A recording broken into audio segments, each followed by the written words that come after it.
All right, welcome again to Social Distillation, the submarine still of the internet, where we attempt to drop the bead and pour white lightning straight onto your brain. What are we talking about today, Sebo? Well, you didn't give me much information. You said it's a downward spiral rabbit hole and uh, blame it all on Dawkins. Dawkins. So I'm assuming it's a we need Jesus talk. So I pulled up some religious memes to make you laugh before you go on your doom and gloom.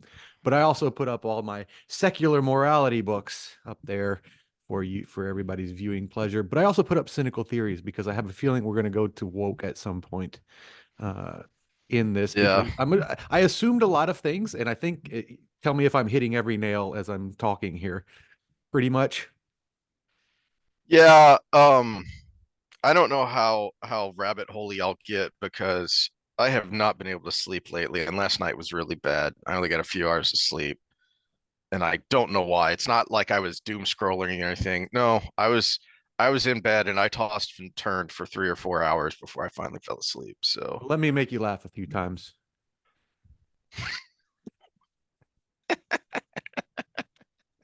For those listening to this, this is a meme that's got a girl on top, looks like probably an OnlyFans or Insta model wannabe saying, "Only yeah. God can judge me," and then God on the bottom saying, "You're a whore." Uh, Here's one I love.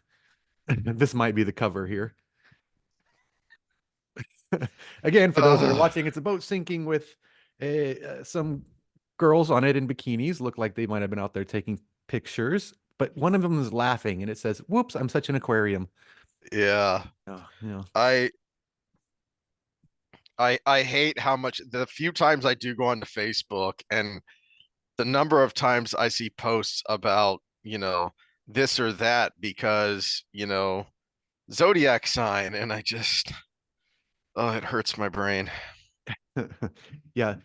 Hey, dating in Aries or blah blah blah blah. Exactly. Yeah. Although Yeah. I did get I don't know if we've done it on this podcast, but I heard a great evolutionary explanation for why it may have some merit, but not be what it should, what we're making it. I was okay. That's an interesting point because I was about to point out to you, Mister, there is no free will. Um, there is a smidge of, hey, there might be something there because the movement of the stars Oh, it's a different direction, is but is go ahead. is is part of a greater cosmic movement that affects magnetic fields, and magnetic fields can affect people. Hmm. And Well, in so fact, we use magnets in behavioral therapy now. there, yeah, so this I don't remember what episode it was, but this was a wait, are you serious? From the Y files, WHY. Uh, and I don't remember what it was, but when he said this, and I don't remember where this research came from. I was like, you have got to be freaking kidding me. Um, and it was one of those interesting things of whatever the underlying research was dismissed by mainstream science and hasn't been looked into in more depth, in part because of people going, see, there's something to my astrologer. That's not what it says, you dummies, but it is interesting that there might be something there. Okay, moving on. This one I made because I was part of our class is an online discussing articles make and you have to make so many comments original and then you have to comment on people's comments. Uh, And there are people that are very sharp in that class. And if I'm not worried about anybody watching this that is not one of those people. So if you're watching it, you're probably somebody I've talked to, and you consider me sharp, and I consider you sharp, or you wouldn't have taken the time to listen to this. So this isn't about you. This was about everybody else. That's like, oh, this was so interesting. LOL. That's not an academic discussion topic that you just said there. You just said, oh, I think this is interesting. What is interesting about it? Tell me. Connect it to the class material. Why did this pique your interest? Yeah, so that was my moodiness going through those comments. And I got one more. Oh, you sent me this one. This one's just what? fun. Oh, This is a picture of a very jacked Jesus on the cross, and it's you know, we just finished watching Physical 100, and I guess the Koreans just, why are there so many soy boys over there if they're I really know. into this jackedness too?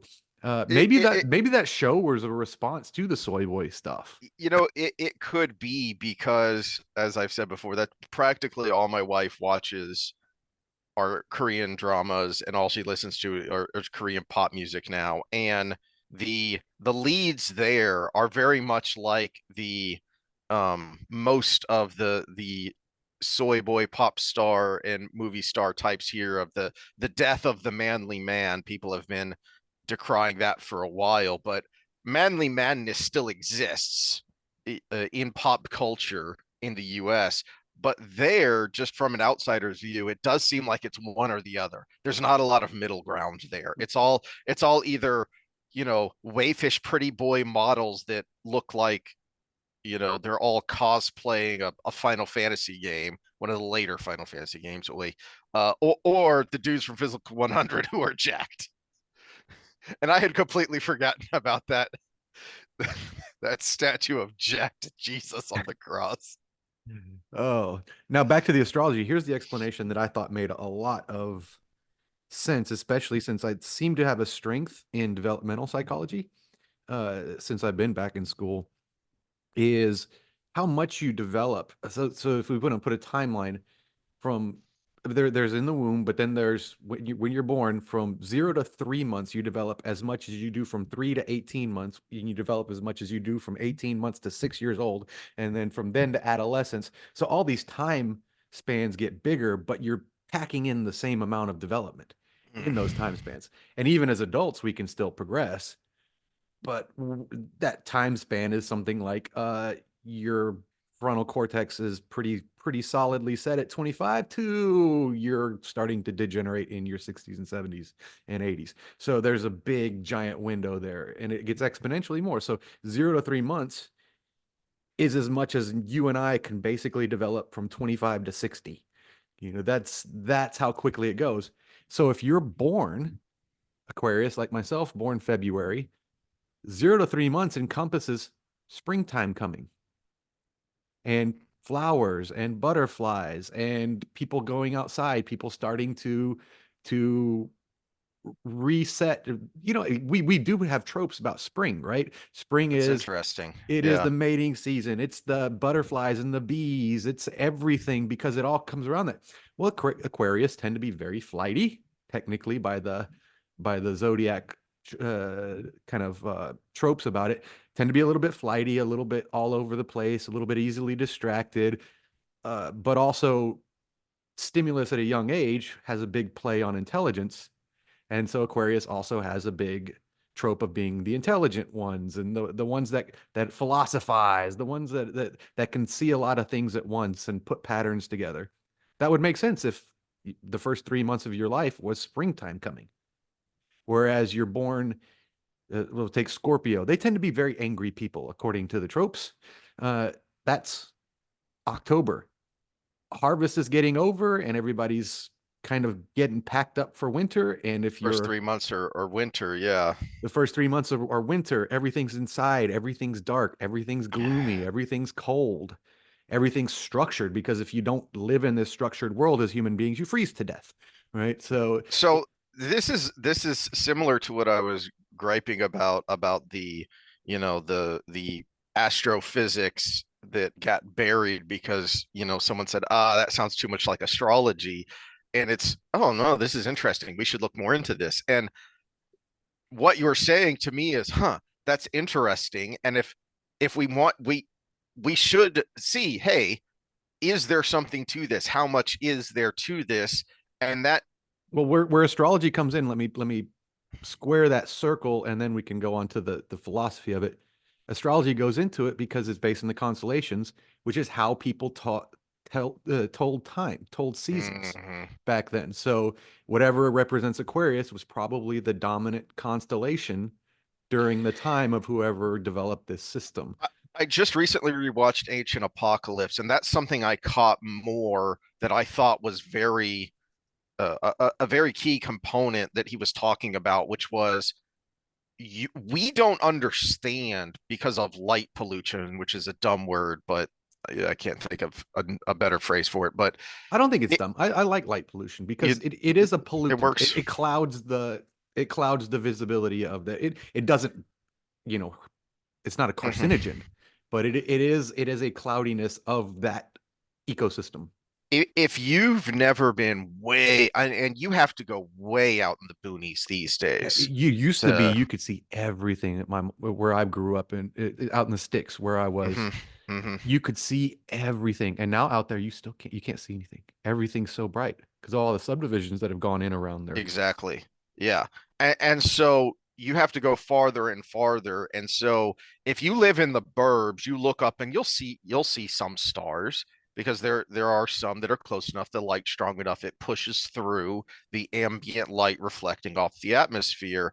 You have no idea what the real night sky looks like Hmm. unless you go way out in the boonies or, find video of it from, like in Ancient Apocalypse, and they show you, no, there's a reason. What There is a reason ancient peoples had such a grasp on astronomy, even if they didn't understand the physics of it, like came way later, they still recognized the patterns and the movements because it was there. Yeah, well, and it was a mapping system. So the patterns and movements were telling time and direction, Hmm. and they figured out which directions meant or which patterns meant which direction. North Star, we call it the North Star for a reason because in the Mesopotamian era, basically around the time of the first Christians. Well, yeah, it would have been because we see it in the story of Jesus' birth with the three wise men following the North Star, right? So in that area, that star is pretty much always north. And that's where we get most of our history, right? Here in the United States, it's not always perfectly north because we're a whole around the world, halfway around the world away, 180 degrees of removal there. So, but no, it does make sense if you talk about it from a developmental sense. The magnetic sense could play into it. I mean, freaking the tides are based on the movement of the moon. That's a lot of water. It is. Yeah. We've seen it when we were trying to fish and we walked out to our normal fishing spot that time and there was no water there. And we're Yeah. used to catching fish like this is not a fish story thing. This is about the Mhm. size of a bull red. And Yep. we're used to catching fish like that there. And it's like, there's no water here, dude. So we had to drive what all the way to the other side of Galveston just to have Hmm. water because the Hmm. channel was there. So it's yeah, if the moon can do that, what is it doing inside our brains? What is it doing Hmm. inside of our bodies realistically? In the point of these kinds of intellectual exercises is because, I haven't brought it up in a while, but I love that discussion with Jordan Peterson and Dave Rubin of, look, I'm not passing judgment here, but the facts are the facts, and you are two men trying to raise a child. It's going to be different. Here's why. Here's what the data says. So here are the kinds of strategies you might employ to make up for that deficiency. Well, if we actually had some intellectually curious and honest people in these fields, then someone might look into, okay, well, what does the 0 to 3 months look like for winter babies in northern climates, in temperate climates, in equatorial climates, where winter isn't the same. So what would that mean? And then, okay, so what kind of strategies might you need to employ to give your child additional stimulus? Because you don't think about newborns and infants needing stimulus, but they do. And things that we as adults take for granted might impact the developing mind, because to your point, there's a lot that happens in very short amount of times, and for anyone who's had kids, you realize that, oh, they grow up so fast. That's what we're saying when we say that, because they develop very quickly in bursts. Hmm. Yeah, and this is it's kind of pushed. some of the direction of what I'm doing. I went into school with a lot of openness, but I did have ideas of what I wanted to do. You know, the connection of the mind and body and exercise and all of that. That was probably the base, the foundation. But the more I've done, the more directions I keep wanting to go because I see something. Hmm. And since I've kind of had a knack for developmental, it kind of pushed me down a rabbit hole in the literature of how different we our brains develop doing something live in person versus on a computer screen or even out of a book. A book is better than computer screen. Computer screen is bad, but live in person. I think I brought it up in one of the other episodes where I pulled up the studies on seeing something in its full 3D version versus a high resolution 3D image of that exact same thing in the exact same setting actually increased how you remember the object and fired up a whole slew of other regions of the brain seeing the live one versus the picture because even though it's in 3D, quote unquote, it's a 2D image and your brain knows it. The parts of your brain that are spatially oriented are just go ahead and shut off because they're like, oh, it's a picture to personify the brain there. It's a picture. Oh, it is 2D. I've already settled that everything's on the flat level. I don't have to do Hmm. any more work. Where it starts to work, and when your brain works, it grows, right? Just like your body. And it is different. So I even found a study just recently as I was going down a rabbit hole based on a paper we had to read that even live 3D things, natural objects on the playground and man-made objects on the playground had a different effect on development. Hmm. And I think but the theory on this is, and I think it's pretty close. The hypothesis is that man-made already has a level of trust to it, like monkey bars, right? You can do a lot of dangerous thing on monkey bars, but you're not worried about the monkey bars breaking. Whereas if you're climbing a tree, you're making a risk assessment every time you grab a new branch or put your Th- foot down. that was my wife's first thought that she said when we mentioned, the difference between climbing a rock face versus climbing a climbing wall. And Mhm. a person made that, so it must be possible. Whereas you walk up to a rock wall and it's okay. Even if it's subconscious, there's a part of your mind that's going, is this even possible? How do I do this? Versus just do it. Yeah. So there's another layer there, and that um you talked about the brain growing, and that is why we harp on play so much, and why Peterson harps on it so much when he talks about childhood development is Oh, because the you're best, the getting loudest, both. most reasonable voice on this is Jonathan Haidt. This I is like part of his mission right here. Is that was the whole purpose of coddling of the American mind was mm, it was the helicopter parent generation that has ruined kids. It wasn't the smartphone. Now he is big on the smartphone being a source of that because the mm, helicopter parent substitutes the smartphone for letting their kids go out and play.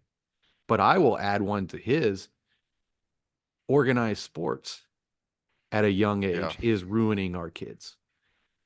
It's the only option to get them active anymore. So it's not every parent's fault unless we all band together and say, no, these kids are young. We're going to let them play unsupervised.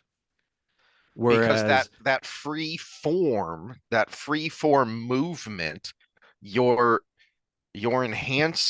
you're greatly enhancing both the mental and the physical, well, because let's your talk about it in mind the and your body have to react. let's talk about it on the social level too. And this might play into our discussion on your we need Jesus thing. When you leave kids to play unsupervised or lightly supervised, you also obviously don't you want someone close enough that they're not going to do something too stupid, or some kid doesn't wander off in the woods or something and get lost forever. But you want them to be as free range as possible in that environment where an adult's not stepping in every time that there's anything that they could possibly step into and resolve, because these kids will develop social skills and conflict resolution if you leave them to it.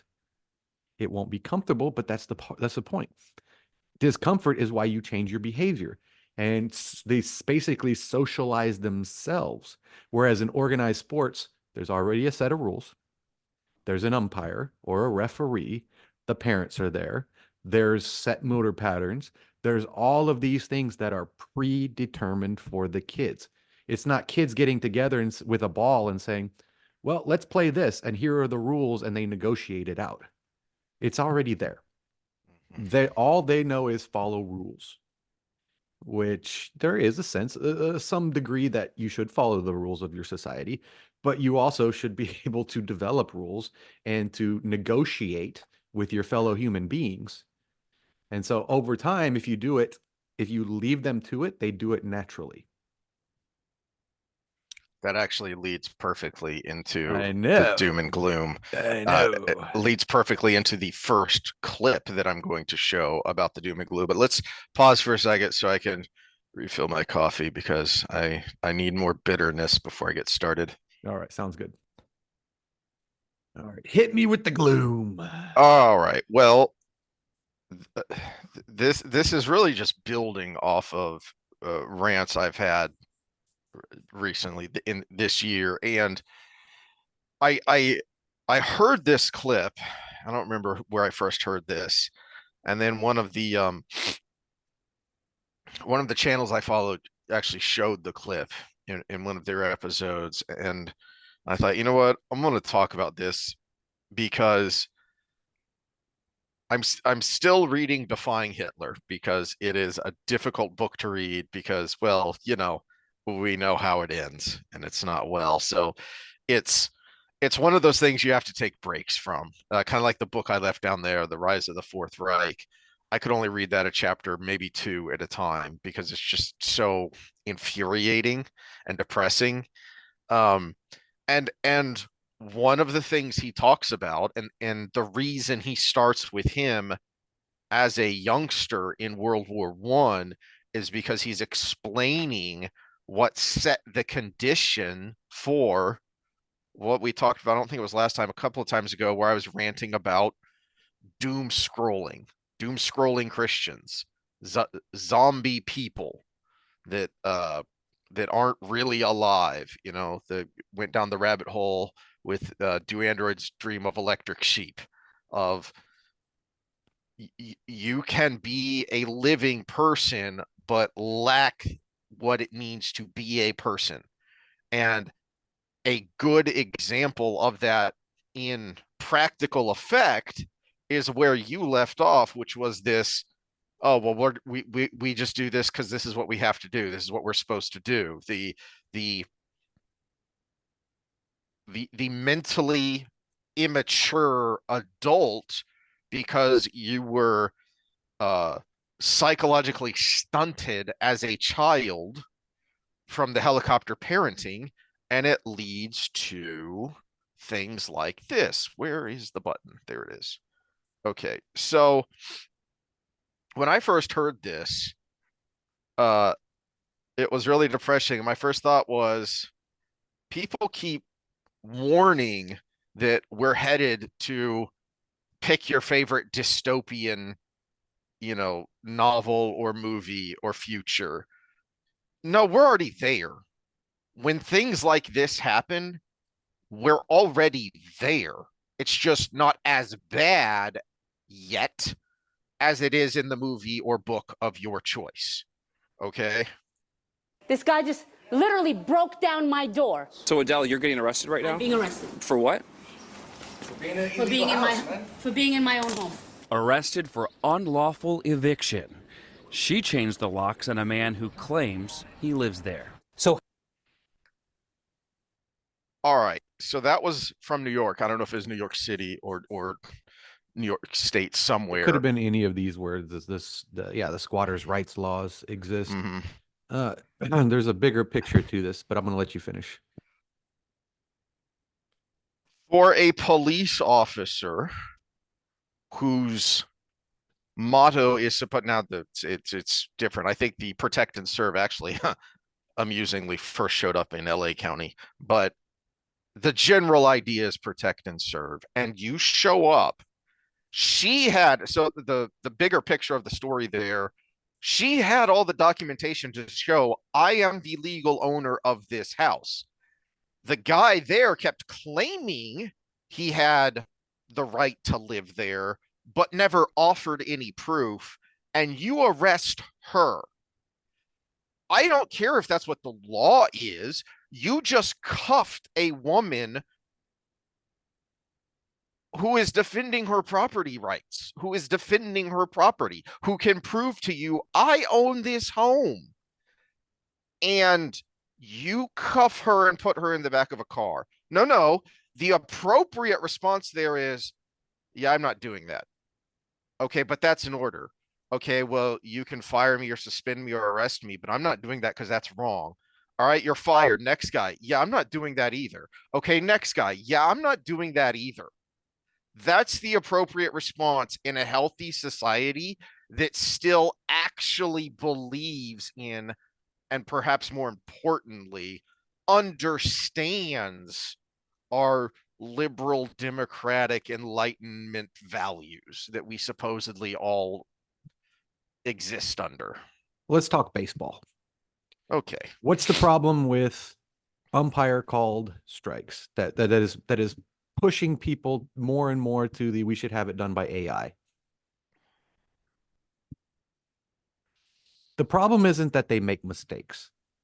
The problem is people like Angel Hernandez, who makes egregious mistakes and ejects everybody who objects to him and gets away with it because the umpire has absolute power. We need an accountability system for these umpires, not AI calling the strikes. We need basically them to be held responsible for their actions, and that accountability system be one that isn't their own judging their own. The problem here is we need an accountability because he gave her an order. He gave an order not to change the locks, and she changed the locks anyways. And so he arrested her for changing the locks, or the police force. I don't know if it was the same officer in both of those situations, but a police officer gave her an order not to change the locks. So basically, she is guilty of defying a police officer. So we need an accountability system that is actually a trial by their the citizens, not the police union, that takes these cases. So she can sue him for basically stepping outside of his bounds. He had no right to give her that order, but she broke the law by defying it. That's a broken system. And he could legally arrest her because she broke the law. Yeah, legally, but not justly. Not justly, yes. So we have to have a system where these police are accountable for the orders they give, because resisting an officer is an offense, is a felony. And she basically defied an officer's. You know who should be all over this? The real social justice warriors that I mean, we're talking, I'm still back in the 90s and 80s liberal, right? Where this was actually a problem. Cop pulls over a black person and gives them unreasonable demands, and if they don't do exactly as they're told, they're bent over the hood and taken to jail. Right? That's egregious. That is wrong. And we all agree on that nowadays, right? That crowd should be the ones defending this woman, because she's basically got the homeowner version of being bent over the hood. That's a good point, and it connects back to something I mentioned. I don't remember if it was the last time or the time before of Weinstein on with Chris Williamson, Eric Weinstein, not Brett Weinstein. I used to get those two confused all the time. Totally different people. But he made the point that totally different styles of how they communicate too. Yeah. The woke are ostensibly, what they claim is that we're the true humans. We're the ones that really have empathy because we're protecting these marginalized groups. Well, okay, that's a laudable goal, at least, but that's not what you do. What you do is you treat empathy like it's a zero-sum game, and we are going to take from here to give to here. And now we're going to abuse these people rather than spreading our humanity more. We're constricting it. Well, I think part of it is I'm going to be a little more innocent than that. It doesn't put people off the hook, but it is a little bit more innocent of a thought. It's virtue signaling, which means they actually don't know anything about the topic they're touting. I'm going to give you an example from this morning. I was taking out the recycle and I had my hands full of all kinds of stuff and I had to open a door. And I was opening it, I got through, and my son walked into the kitchen and I had to close it. And I was struggling getting everything balanced in my arms to close it. And he just kind of reached his arm towards the door, but didn't really go to the door or say, "Let me get that for you, Dad," or anything. He just kind of lazily reached his arm towards the door, and he was about 4 feet short. And so I continued to have to close the door on my own. That's what most people that are virtue signaling are doing. They're just kind of in that direction, but they haven't researched the topic. They haven't actually done anything legitimate other than say a few words, post a black square, or whatever they're doing. They're just kind of like in that direction. I'm helping, ain't I? They're doom My scrolling intent, through life. my intent was to help. Mm-hmm. So yeah, that's basically how it looks. Then if you don't know anything about the topic and you don't know the underlying issues with the topic, you have no ability to be cognitively consistent because that looks different. That's a landlord. That's a homeowner. Someone I'm jealous of in most of these cases. Mm-hmm. That's a homeowner. I don't know enough about the issue to know that it's exactly the same treatment as the black guy over the hood. Yeah. Because I never understood the black guy over the hood. I just saw something that made me emotionally disturbed and I went, eh. Let me add a personal note to this again how broken we are as a society on so many layers and levels is so you've had experience with this because when you couldn't sell your old house, you rented it out and it was a horrible disaster. And so you've learned I about will admit I made a huge mistake in this process. So, but yes, the end result is where you're going. Yeah. and then you ran into this brick wall of, okay, I understand that you want to protect tenants from bad landlords who might abuse them, but we have gone way overboard.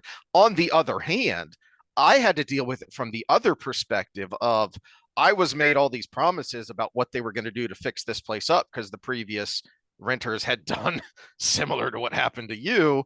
And then not only did they never do those things, fix those things, but it was made worse because there was a roach and rat infestation in the place.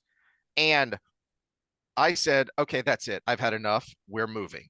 And you know, we went house shopping, we found something and we left our lease early.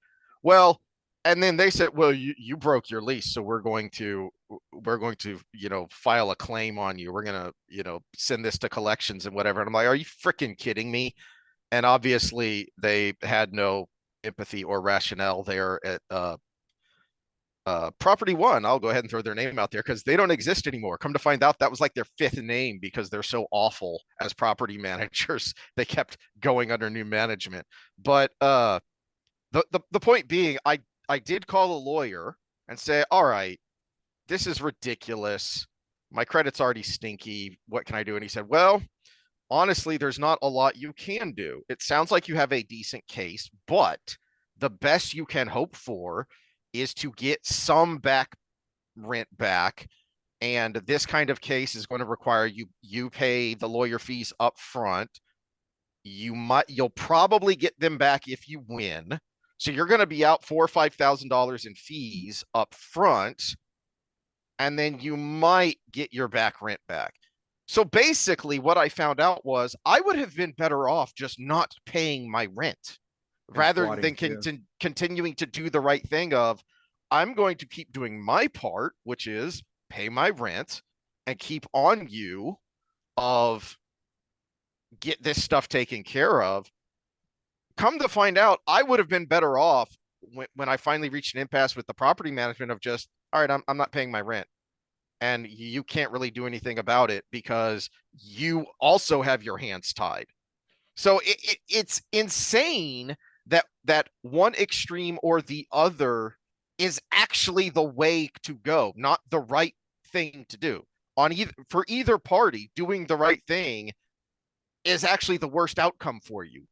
Now, That is a broken culture. In my situation, the right thing I was wrong about, because first of all, I had good tenants the first year, and they recommended the next tenants. So I didn't go through the whole process of security checks and everything. So that was mistake number one. I let a referral influence my decision.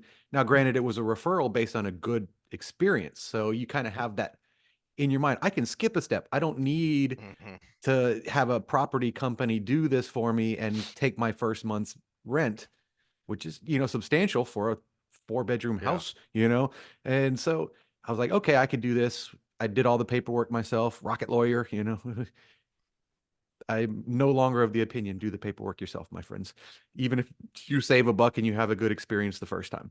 But so I didn't go through all that. That was mistake number one. And mistake number two was I let myself be manipulated by a woman.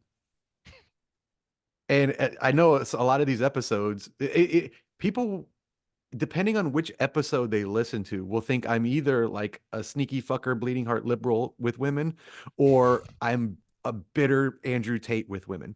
The answer is there's some of both, because experience. And I had to learn things the hard way. And I got an email of, oh, my husband left me with the kids. Can I have, an extra few weeks on the rent and blah, blah, blah, blah. Of course, having the single mother with 4 kids, experience as a kid and everything, I was like, okay, I can probably manage a month. I couldn't manage a month, by the way, because that was in a point in our life where we were barely making it. The only reason we rented a house out is not because we wanted to be landlords, it's because the house wouldn't sell in that market. It was what, 2013? So we were still on the bad end of the 2008 crash, right? So I let that happen, and then she did it again, and then she did it again. And then I was like, hey, look, in the lease, actually, his name's on all this stuff. So I can still force him to pay the rent, even though he's not there. So I went that route, and I got the real story. No, I left with the kids because she's a crack whore. And she's running a meth lab in your house. So we're 4 months into the process before I got that. And again, 4 months of mortgage I couldn't pay because I wasn't getting the rent on the house that basically was equal to the mortgage I was paying. And then I went and I did the paperwork wrong. So that was another month add to the process. And then I had to go through the process again. And there was something else because he was on the lease and she wasn't. So now she's a squatter. She's not a renter. So then I had to go through another part of this. So there was another 3 or 4 months on this. It turned out to be about 7 months on this thing. And then when I finally got everything through to get her out, I find out what she's doing in the house. Because when you're doing that, you're not allowed to enter the house without her permission, without the renter's permission or the squatter in this case. You're not allowed to enter the house, even though you've got all the keys and everything. You have to have permission. So you have to set up a meeting that you're going to be there, she's going to be there, and she refused to do it. And all the while giving me the same sob story, even though I knew the real story. And so I finally get there, and they're ordered by law, the constable's there to empty the house. And I see all the appliances on the front. And I'm like, no, there's appliances with the house. She can't take those. So I went and talked to the constable. I said, no, those appliances go with the house. I actually have pictures here. I showed her all the pictures from what we put on the advertisement to rent the house out. And she's like, okay, yeah, those have to go in. And the 2 guys that were helping this lady get out of the house were like, hey, wait, no, that's our payment for helping her move. I'd forgotten that part of the and story. I pretended like I was just another guy helping her move, because the constable said, yeah, you can help drag stuff out. That's fine. Just put it on the curb. And And so I'm helping these guys, and they're telling me the whole story about how this landlord is so Mhm. horrible, and he's been trying to get her out from the beginning, and even though she pays her rent and da da da da. Da. And I was like, wow, just letting them talk for a while. And then when the appliance thing happened, because I refused to take an appliance out of the house, and they're like, "Oh no, this landlord, she bought this and da da da." I'm like, "I'm pretty sure that's not the real story." And this guy's like, "Why? How do you even know?" And I'm like, "Because I'm the landlord." He looks at me, he goes, "But you're kind of a You're not cool an dude. asshole. You're not an asshole." I was like, "Yeah, I none of that whole story was true." And these are my appliances. They go with the house. Here's the pictures. And they're like, and they got pissed off because their payment was not hers to give away, and they started throwing stuff into the yard instead of walking it out nicely. And then they started picking through her real stuff, and it's like, because once it's on the curb, it's actually public property. Mhm. When you're evicted and everything goes to the curb, it's public property. They were like putting it right on the edge of the curb and then picking through the stuff they wanted of her stuff at that point. And I was like, well, I guess there's some serendipity right there. And so we got her out, but she truly was running meth out of the house. And there was a whole room that used to be my study that was now the bathroom because the toilet didn't work anymore because they didn't pay for water and the sewage pipes collapsed. And there was only one room in the house with electricity because they weren't paying for electricity. So they ran an extension cord from the power line to the breaker and wired in one breaker, which was one room in one of the bathrooms. And it fried the entire rest of the system. So I had a house full of fleas so bad that my lower legs were black walking through this house with fleas. A room that was full of shit all over the wood floors, nice Literal. wood floors, like full of shit and toilet paper. Another room that had blood everywhere because apparently someone had died in the house. Oh, lovely. Collapsed sewers because I wasn't allowed in the house, so I didn't know the sewage system had collapsed. A fried electrical system, which did not get grandfathered in with the age of the house because we had to get a new one, so we had to rewire the entire house, and 6 or 7 months of no rent, and redoing the floors. All of the above, I lost about $20,000 trying to sell that house because I picked bad renters. Mhm. And that's what squatters' rights do. Because one part of the thing was I could not get her out of the house. And Texas is good on that. Imagine if you're in New York. Mhm. Here's the thing about that is should be infuriating, and how we got here in the first place is because we elected people who didn't want to do their actual job. They just want to grift off the system. And we have been so comfortable for so long, we have not held them accountable. And so legislators don't actually want to legislate because then that makes it easier to run attack ads. If you never do anything, then you can't be attacked for doing something that people don't like. So much legislation now is simply empowering regulatory agencies who then make up the rules. So a regulator, an unelected bureaucrat, is making law, and we have let it happen for decades because we're comfortable and because, well, it doesn't affect me. And because if it does end up affecting me, well, then I'm just going to write an angry letter to my, you know, city councilman or state legislature or federal legislature and write an angry letter, and then I'll get back a form letter saying I feel your pain. And then that's all, that will be that. Okay?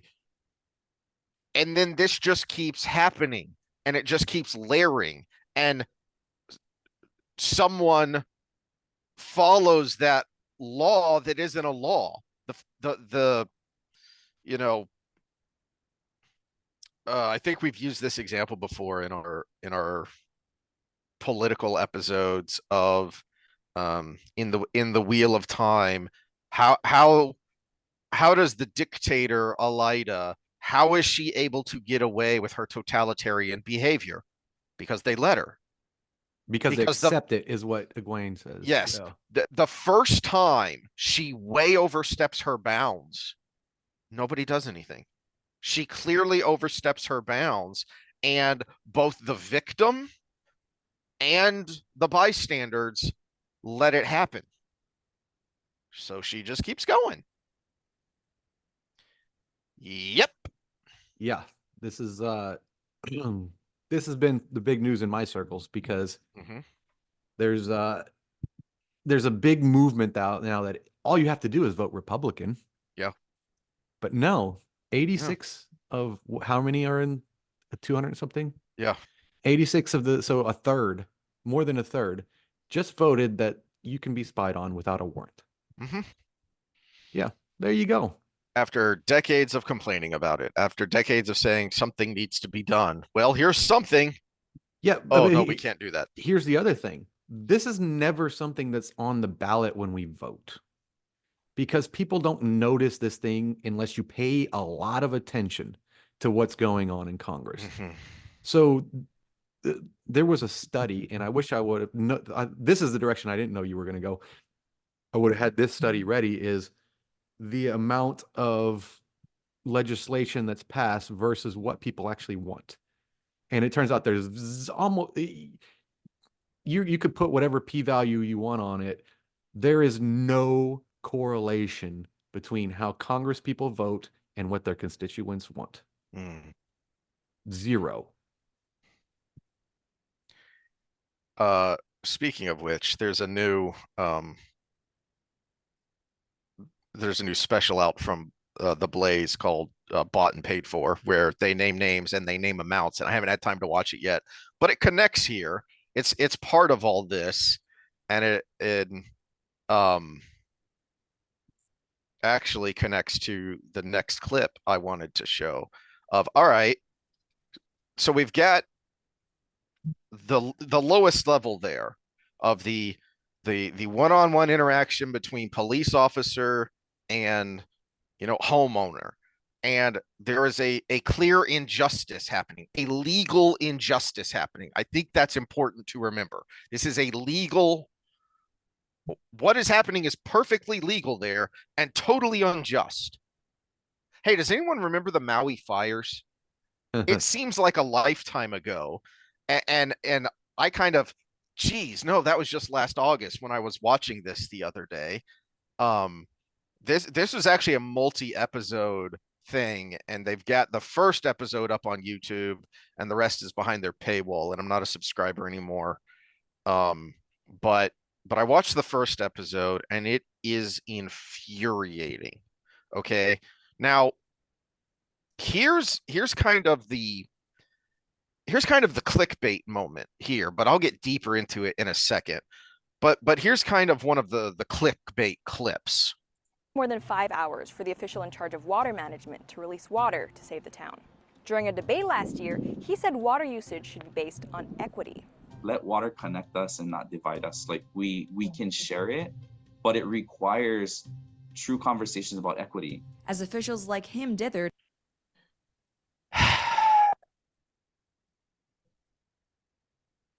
All right. So there's your money quote of CRT DEI in emergency response management. But that's just the poster child because it's so insane. Okay? You're talking about water, okay? And you are of the left, a large swath of who think water is a human right and that it is evil that Nestle sells bottled water.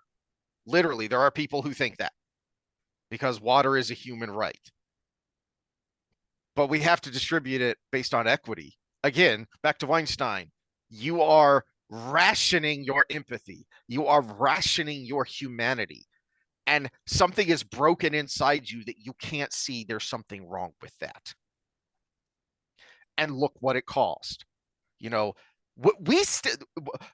of the infuriating and mind-boggling things here is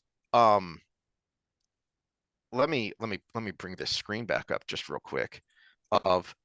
Look down in the in the description of the video, and this was back in August, and we still don't know the death toll. We still have this big gap of this huge estimation of anywhere from 100 to 200 lives. How do we not have a solid count on this still?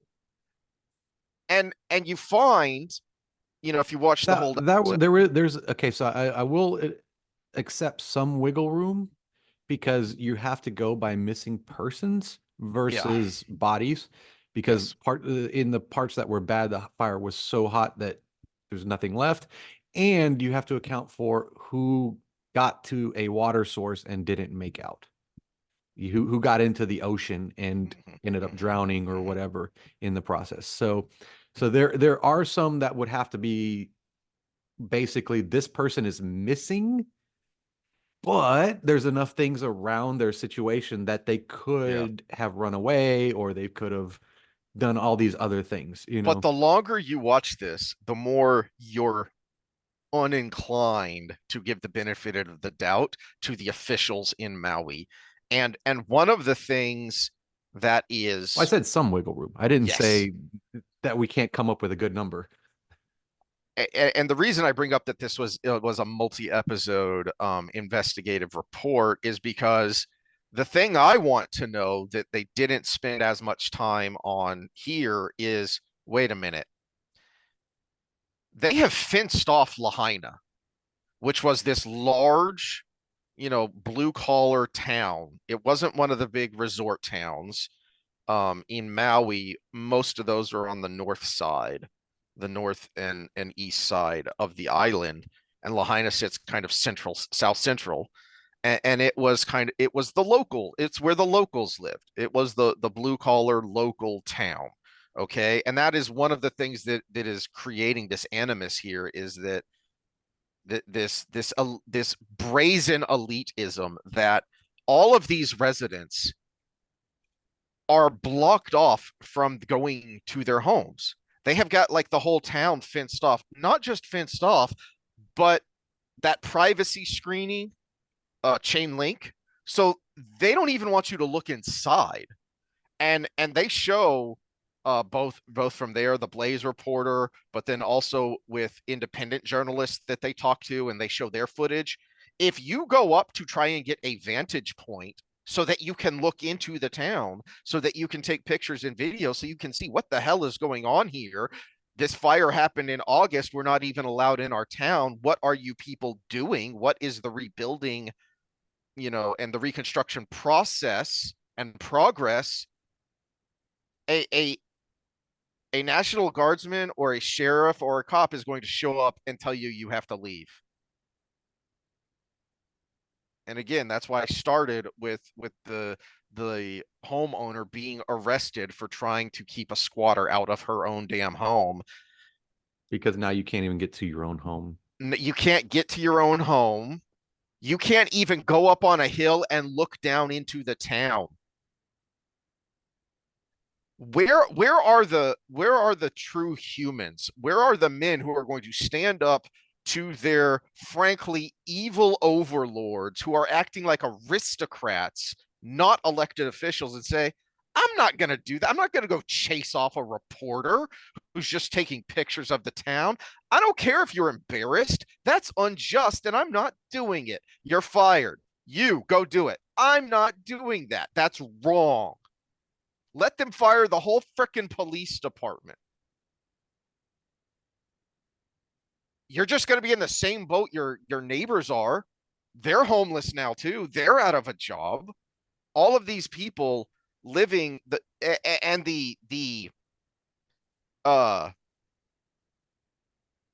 relief is an absolute joke. And we've already pushed the eject buttons in our mind, because there is so much outrage porn all the time that we keep forgetting, hey, who was the Vegas shooter, and why did he do what he did, and how did he do it? Pick your huge event that occupied all of our minds for like a week, and then we never got a resolution. I had another clip, but it was just too damn depressing of and it was, you know, to balance out from the blaze, there's a from the Washington Post uh uh from the Washington Post YouTube channel. They had a follow-up on Uvalde and basically said no one has been held accountable. No one who was involved. All of this outrage over the response, no one has been held accountable. Still. Didn't the chief get ousted? To take another position that he had already been. He was already so that was the chief was ousted. Except he wasn't, because he was already on his way out. He just left a little early.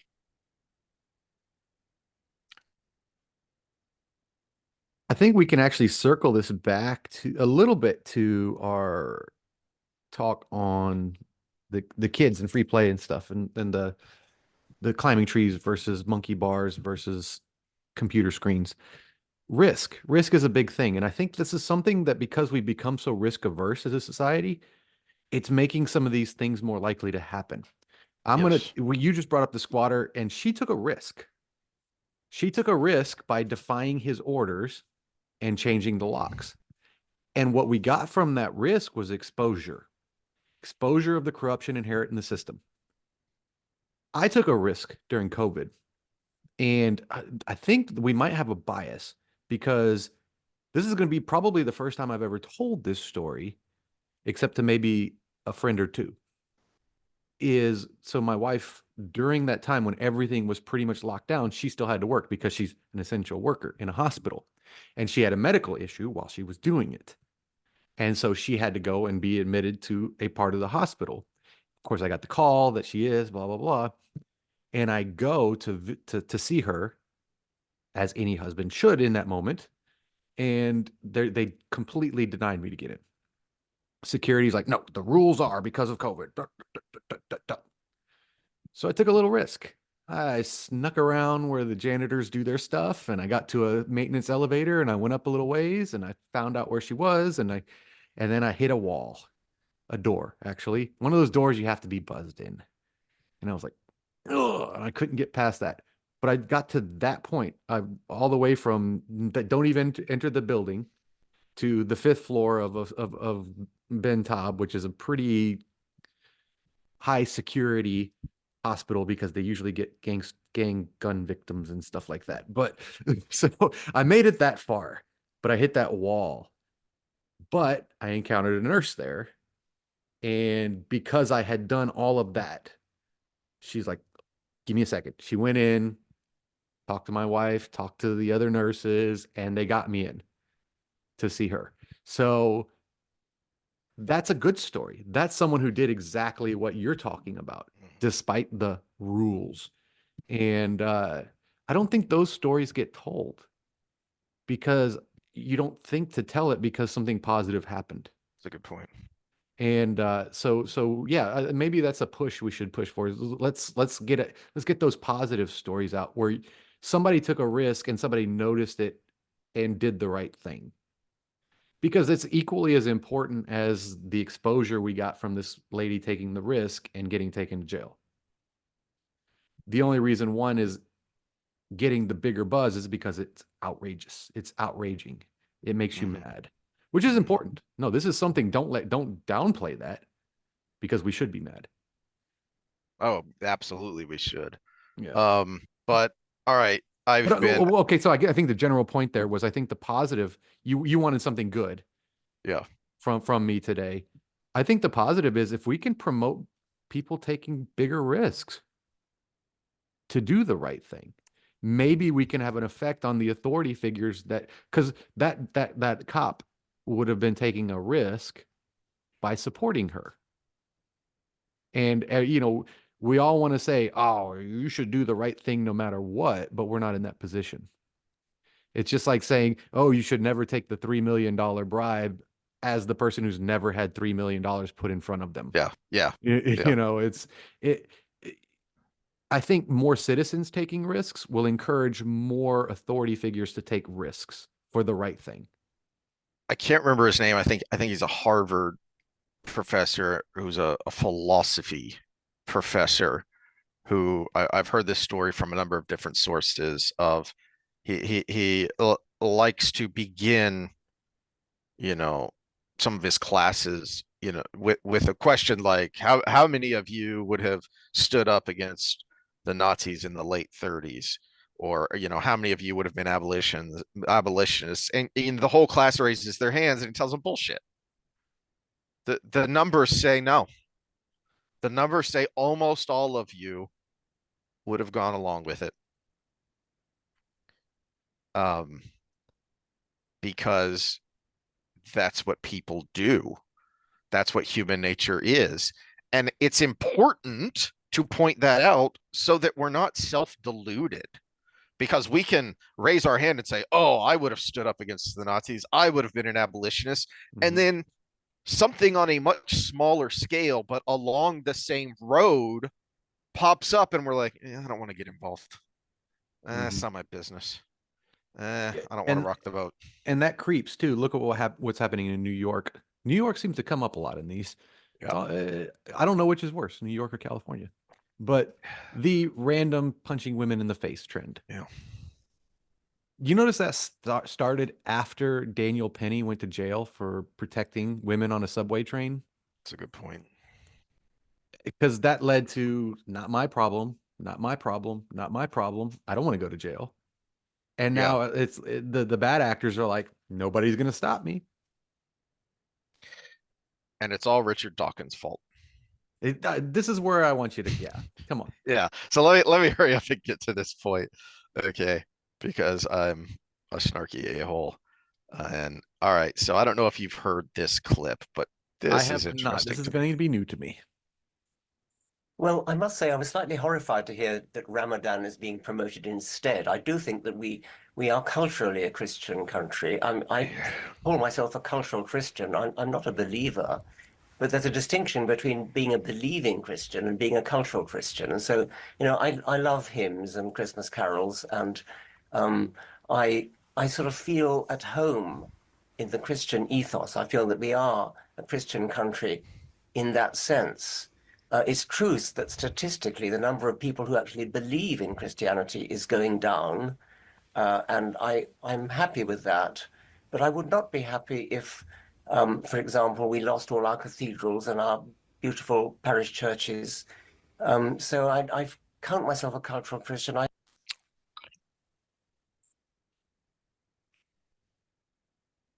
Go ahead. No, I'm trying to see where the point is here, because I've made similar comments on our podcast. Point is, okay, here's the point. This is why I dislike Dawkins so much and why he's such a convenient punching bag. It's probably why I liked I just brain farted on the Berlinski, The Devil's Delusion. Yeah. One of the reasons I laughed my way through that book is because Dawkins is his favorite punching bag in that book. And on the other hand, I have a tremendous amount of respect for Sapolsky, who I just recently discovered through you. They say basically the same thing. Sapolsky's just more intellectually honest, okay? Because Sapolsky says, hey, wait a minute. For the overwhelming majority of humans, for the overwhelming majority of history, we, generally, humanity has believed in some sort of supernatural power. I, as the atheist, Sapolsky, I'm the oddball. We should investigate why that is. And we shouldn't, he doesn't think I'm some uncivilized buffoon for believing that Yeshua of Nazareth was a real person and rose from the dead, and therefore I follow the tenets of the Bible. He thinks I'm wrong, but he doesn't think I'm an uncivilized buffoon. And I think Sapolsky would see that because of that, you can't have it that way, Rich. Dick, can I call you Dick?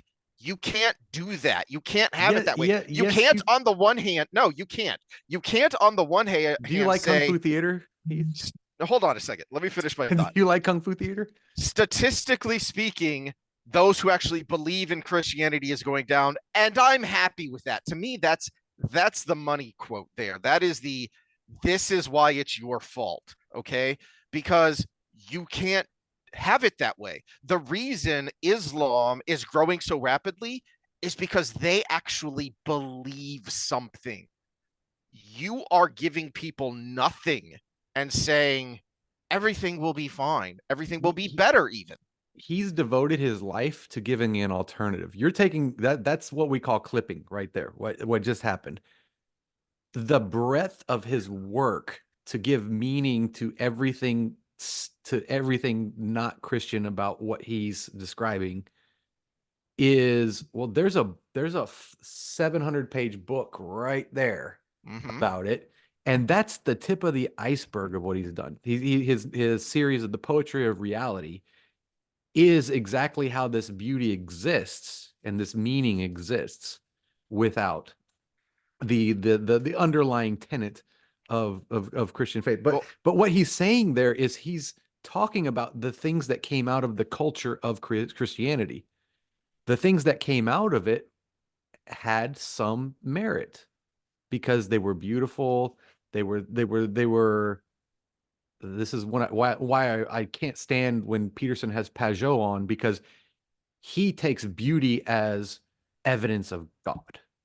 God exists because beauty exists. Well, there's a lot of beauty in Greek sculpture too. Was that God? They didn't believe in God. The Yahweh God, the Allah God, the one and true Christian, Judeo-Christian God. They didn't believe in that. They created probably, I would say, even more beauty than some of these Christian faith, especially since those cathedrals drew from Greek and Roman architecture. But that's a side point. He is acknowledging there are good things about this, but what I think if you took I'm going to have to listen to the full clip on that, because he is going under the assumption that people can keep that part of it without believing in the theological tenet of it, the metaphysical tenet. That's why I think I say it's not clipping, because I know that.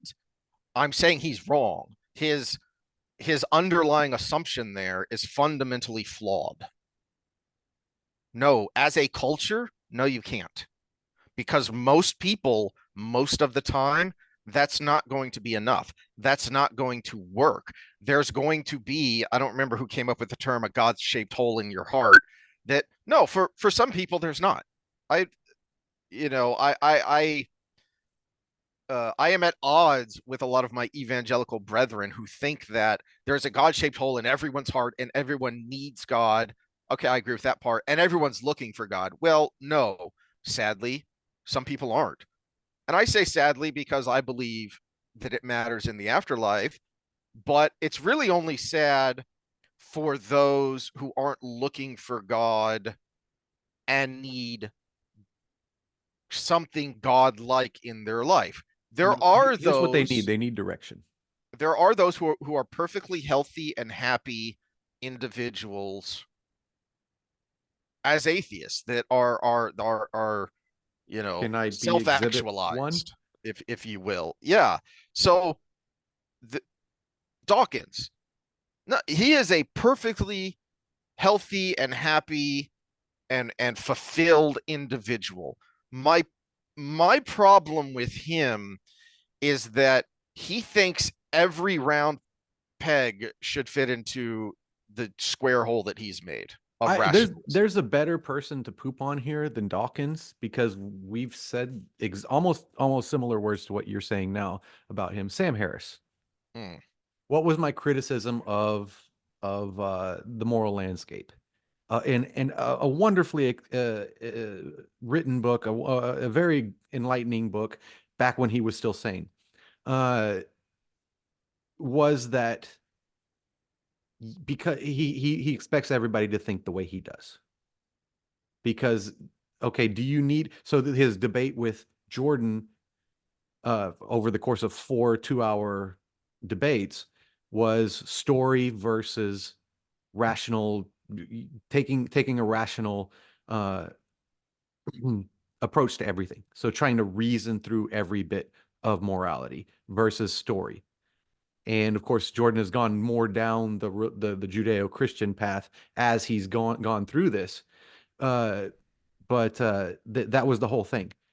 And the thing about Harris's point was, to someone like me who's looking in from the outside and thinks a little bit more like him on some things, is yes, some people can do that, but not everybody, and actually not most people. Mm-hmm. They do need story, but story is different than religion. Story is condensed versions of thousands of years of rationality. Thousands of years, and this is where I said I would bring in the free play again. The kids all together negotiating with each other will come up with the right answer.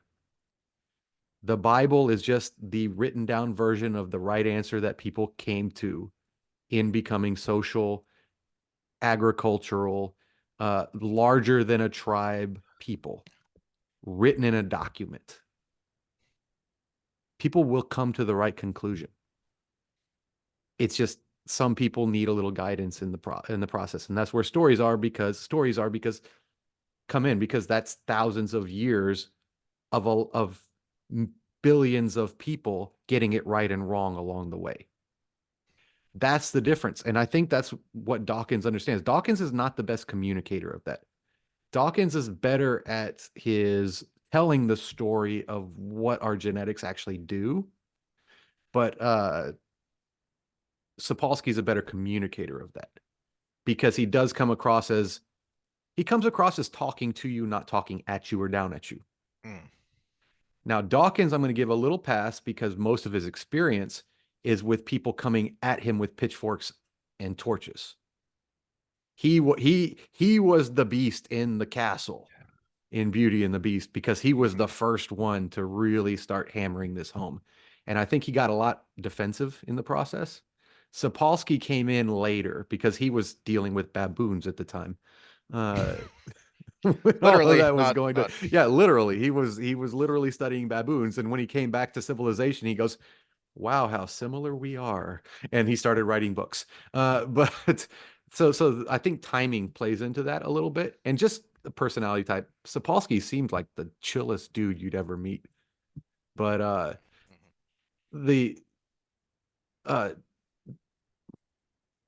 here's one for you, and it starts really slow.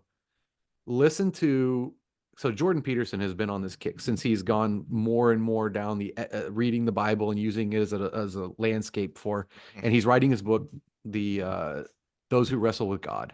I think that's the title of it. I think so. Yeah. And his guest list lately, for the most part, has been picking people's brain to try to find holes in his version of the story, which has gotten a little old because some of the guests they had more to offer than that. They could have been talking politics or whatever, and he always kept bringing up in the book of Exodus, this, that, and like, you just derailed the whole conversation. So that's unfortunate, but he did bring somebody on specifically for it, and it's Daniel Dennett, who is, I put up the Four Horsemen of the atheist movement. He's one of them. But he's the one that actually was kind of kicked from the group by the Dawkinses and the Harrises and whatever, because he actually does believe in a version of free will. And what he calls free will is the agency we develop over the course of our human development after we're born. And I kind of like that.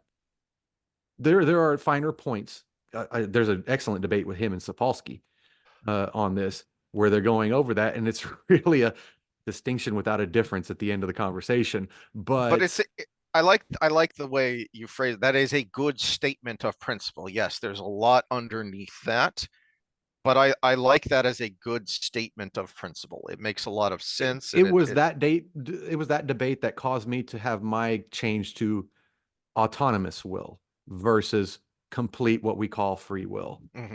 Free from other people's influence for the most part, if you're mindful, but you still are subject to all those experiences you've had. throughout your life, plus your genetics, plus all of that. Well, But Daniel Dennett talking to Peterson, this might be the episode where Peterson has to go back and reevaluate some of his original thoughts, which it started off really slow, and Dennett is really hard to listen to because he talks kind of with the pace, kind of like this. And he doesn't really assert himself when someone else is rambling. So Peterson rambles a lot, and then he comes in and says something really wise. So it's actually really, it's a really good conversation, especially about 2/3 of the way through. And what they're really talking about, because Peterson is trying to say that what we call God and truth is underneath, is the underlying factor that makes science possible. And he tried to almost, he says, I'm not trying to get you a gotcha on Dennett, but he was trying to get a gotcha on him. And one of the things that Dennett brings up, which I think was the thing that's going to make Peterson really rethink a lot of things, and it's something that I alluded to with the evolution of the Bible itself, is the thing that made the Enlightenment possible and science possible in good faith, and I'm going to get back to woke here in a second because there's a difference, in good faith, is the idea that people can get together without fear of danger. And he uses the example of giving a speech to thousands of people. And he will open the speech with, do you feel in danger right now? And there's thousands of people in a room, and 1,000 people don't feel in any kind of danger.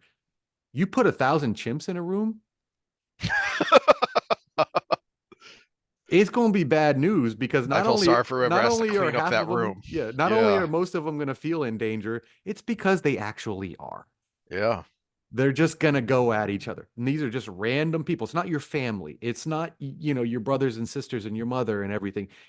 I could walk into my first class, in the first day of class, and there's about 30 other people in there, and I may be thinking, oh, that person's cute, or oh, oh, I had that class with that person last time and they were a pretty good group member. I might do that. I can have all those thoughts, but not once am I thinking that person's going to shank me. It just doesn't happen. And that inherent underlying trust is what allows us to come together. And the mistake people make in this argument is two mistakes that are the same: that the Bible was written in a day, and that the Enlightenment happened in a day.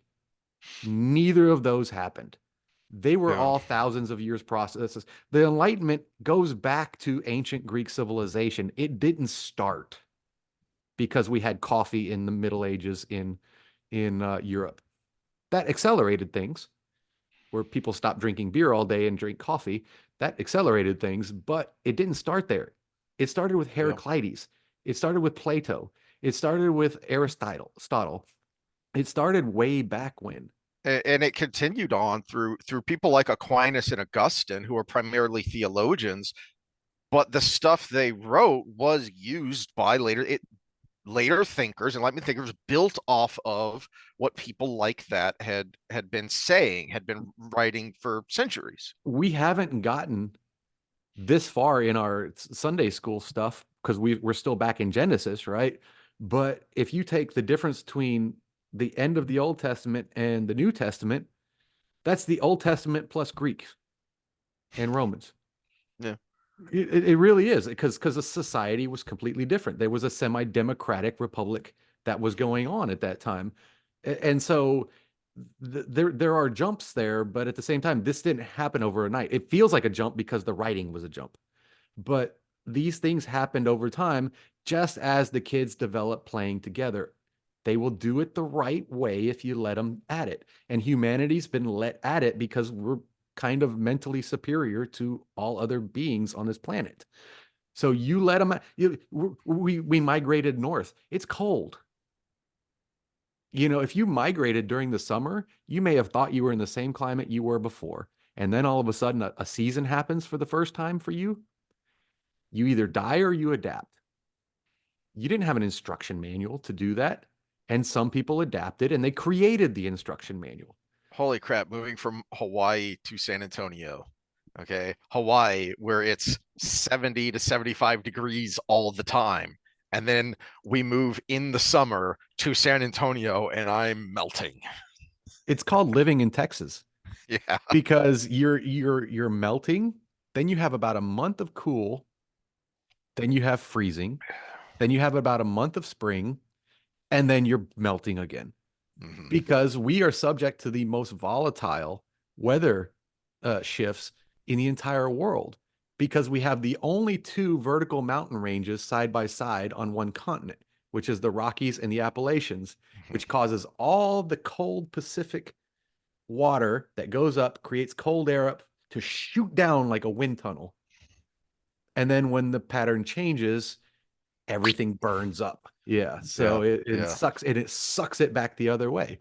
So yeah, that's my point, is the idea that people can get together without fear of danger was something that developed over a long period of time, and the results of that allowed for everything else. Now, what we kind of shifted to the wrong side of is, okay, so I'm going to give you credit. So the original religious thought was a byproduct of these larger societies, because we needed someone watching over us to keep us all good. But now we have a constitution, we have law enforcement, we have all of these other things that take the place of that. Now where it's shifting, where it's going wrong, is when law enforcement becomes authoritarian. See, but you've circled me back to the serious, less snarky, it's all Richard Dawkins' fault of no, it's our fault. So the Christian conservative movement stopped teaching. So uh uh Rush Limbaugh would like to make this point a lot of the failure of the 1994 Republican takeover of Congress.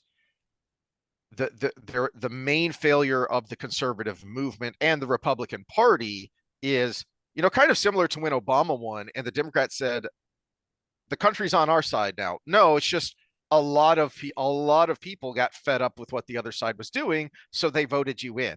That doesn't mean they automatically are on your side now. Hope and change. So you stopped teaching, you stopped explaining, you stopped trying to convince, and that's so that was his point for where the Republican movement went wrong, and he reiterated that after the Tea Party movement, because it was kind of the same thing.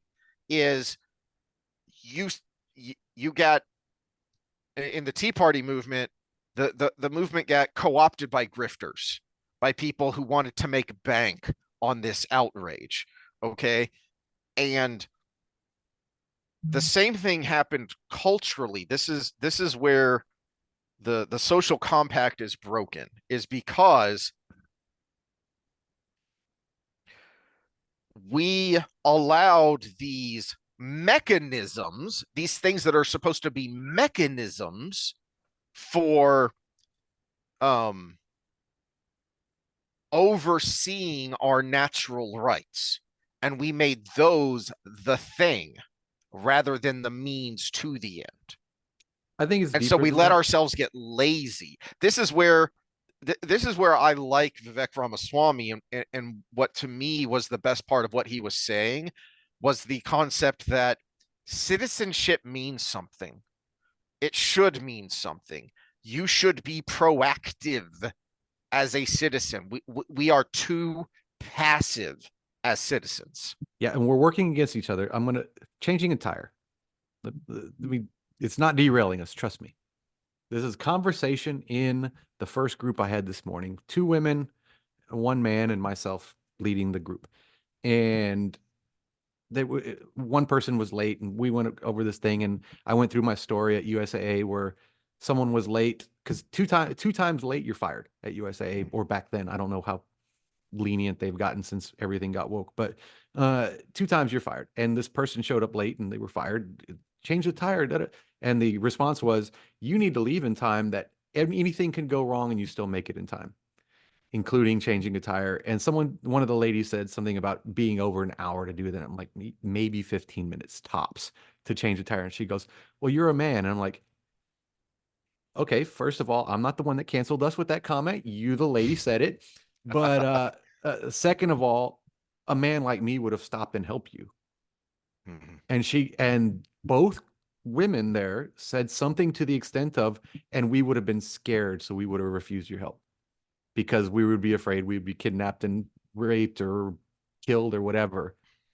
When did this become a thing? Right?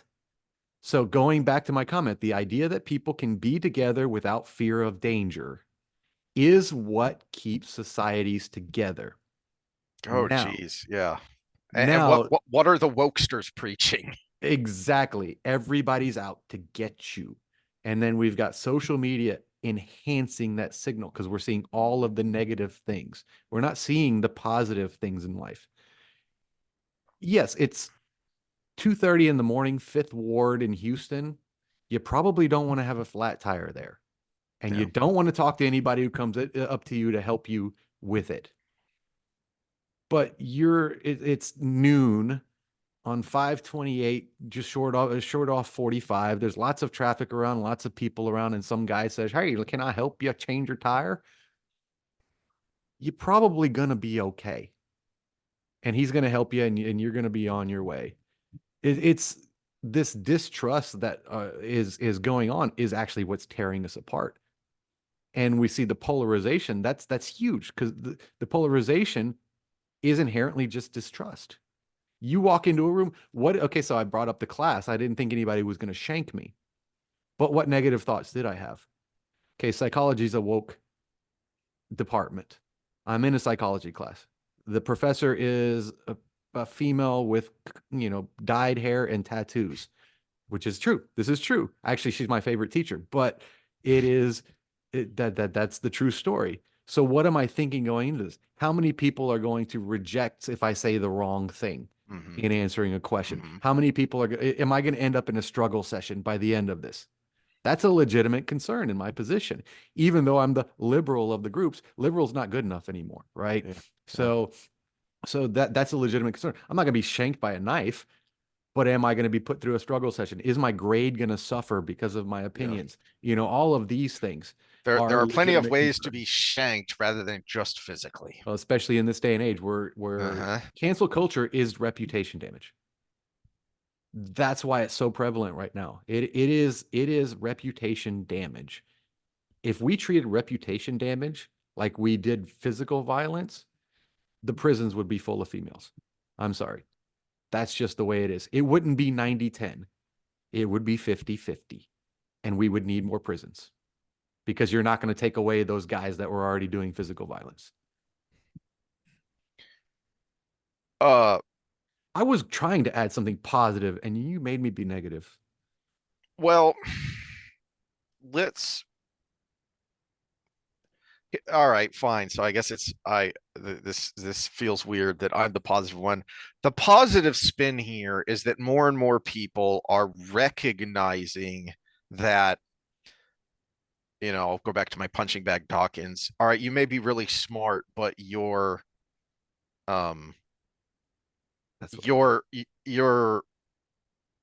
solution for the culture just doesn't work for most people most of the time.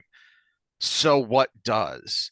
And the hope is that there will be enough people that, I can't remember who I heard say this recently, that for the past decades, really basically since Billy Graham, people nowadays, they look back and they remember old Billy Graham of this nice old man. Go back and listen to his, revivals from the 70s and even into the 80s. The dude was preaching fire and brimstone. Okay. So there are, and I'm not saying, I'm old fashioned, give me some fire and brimstone, but the point being, he was preaching something real. He was preaching a hard line. So it wasn't this, you know, I I think there are enough people waking up to this fact to separate, okay, not I may not be a believer, but we need believers. And not everyone is a grifter. You're right there at ground zero for the mush mouth grifters of Christianity there, because you're like what, 20 minutes from Olstein's megachurch, something like that. Yeah. Yeah, Well, the site of one of the latest mass shootings. yeah. Luckily, there were armed people there because a lot of people probably want to hurt Holstein. So he does have armed security. But no, this was bad because she used a baby as a human shield. Jeez, I didn't hear that part of the story. Yeah, Yikes. maybe not a baby, but it was definitely a toddler or less. Wow. And the Well, kid got shot in the crossfire, the but lived, thankfully. thankfully, Yeah. the point being, I mentioned earlier that Islam for years has been the fastest growing religion worldwide. In the West, the only churches that aren't losing numbers are the more traditional churches, because they're actually giving you solid food. To use an analogy from the New Testament, is you're not a child anymore. You're not a baby. You need to grow up, and you need to have some solid food, and you need to learn some hard lessons, because that's going to make you a better person. And that's going to apply itself in your everyday life. And it doesn't have to be in the Bible thumping evangelizing way. They're simply just living your life as a decent human being, living your life as someone with enough core conviction in something higher than this base layer mechanism, regulatory, bureaucratic, like I said, the mechanisms that have become the end rather than the means they were supposed to be. So I guess the optimistic part is there are enough people now waking up, like actually waking up, in large part thanks to the woke movement, saying, oh, something's not right here. Something's broken here. How do we fix it? How did we used to do things, and why did we do it that way? Yeah, this is where again, I'm going to defend Dawkins here, because if you actually listen or read him in long form, his ultimate message is universal human flourishing. And that's not just humans can have their way with everything. That people misunderstand that. It's because, okay, so let's look at in the environmental movements, right? A proper environmental movement is going to promote human flourishing, because if everything goes to shit, we die. But we also, this is where I think Dawkins and Peterson and Lomborg and all of these great minds come together on is, but we also have to make considerations for, you know, industrialization in Africa, where they're burning wood still and have Yes. high mortality rates, right? High infant mortality rates. So when you take a holistic universal human flourishing approach that includes protecting the environment and animals and humans and everything that's involved with that, and again, his whole claim to fame is the selfish gene, which is your genetics is inherently motivated to replicate and replicate beyond your generation, the next generation, beyond that. And that requires humans as a social species to be pro-social. Christianity is a guidebook for some pro-sociality. Islam has some elements of that, although they have their issues that we can not get canceled on here today. Buddhism does, Taoism does, all of these different philosophies and theologies all have that pro-social element to them. So what's the commonalities? And so when we look at the commonalities, you can think like Dawkins and see that that was something that we all developed through becoming social beings. Do some people need a guidebook? Yes. That's where he's wrong. Some people need a guidebook. Does that have to be the Bible? No. Does that have to be the Quran? Definitely no. Does that have to be, I don't even know what the texts are for Buddha, Confucius's writings for Buddhism, probably. Buddhism would be the crap. What are they called? I don't remember. Yeah. But yeah, does that have to be any of those things? No. But do they all have merit? Yes. And when you look at the commonalities, I bet you all the commonalities are where the merit is centralized in them, because they all developed. No, not Islam. I'm going to throw Islam out because it did not develop separately. It was Muhammad's version of Judeo-Christianity is what it was. But same with the Book of Mormon, and the same with what's another one that shoots off of there? Those are the big ones, at least in modern history. Islam arose in the 600 something brothers. Mm-hmm. And then Mormonism very recently as an offshoot, a major offshoot. And again, I started off our first Sunday school episode talking about my reticence to speak and why, but there are times where rather than going, I think that's wrong, but okay. No, Mormonism is straight up heretical, and I think that's objectively true. But they are one of the largest Christian denominations that are growing worldwide. Why? Because they actually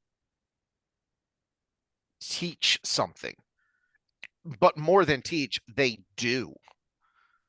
You know, You know what? I'm gonna say something here that might get me canceled by everybody who follows any religious whatever theology.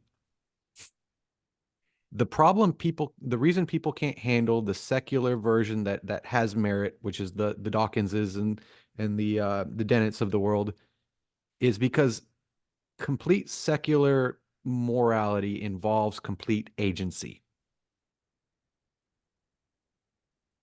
And complete agency, it's all on you. That's interesting because before you finish speaking, that is basically what popped into my brain, but from the Christian perspective, because what we've mentioned this before, but probably the main reason people hire personal trainers is so that they'll go to the gym.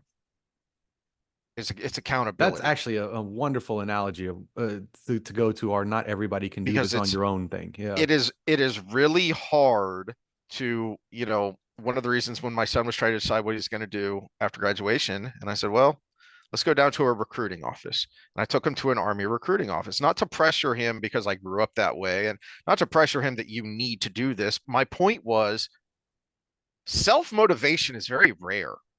Most of us need discipline imposed on us. We need to learn how to be disciplined and how to do. Okay. And that's why a lot of companies bump veterans to the top of their hiring list. Your resume gets bumped up here to the top because you have had that instilled in you.